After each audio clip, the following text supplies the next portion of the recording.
முருகன் 2 கையில கொடுக்கிறவரோ 4 கையில கொடுக்கிறவரோ 6 கையில கொடுக்கிறவரோ கிடையாது. 12 கையில தரக்கூடியவர். கேட்டவருக்கு கேட்ட வரங்களை அல்ல, நினைத்தவருக்கு நினைத்த வரத்தை விட அதீதமான நலன்களை வாரி வாரி வழங்கக்கூடியவர். அவர் 12 கையில கொடுப்பார், வாங்குறதுக்கு நமக்கு தான் 2 கை பத்தாது. அப்பேற்பட்ட வள்ளலாக விளங்கக்கூடியவர் முருகப்பெருமான்.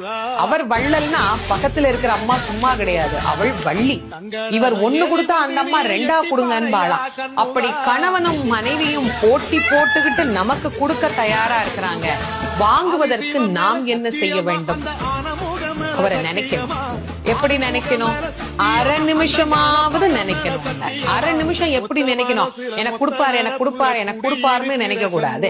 முருகப்பெருமானை உள்ளம் உருகி, அந்த உள்ளம் உருகுகிற போதே நமக்கு அப்படியே கண்களில் இருந்து ஆனந்த கண்ணீர் அப்படியே பெருகும். அந்த கண்ணீர்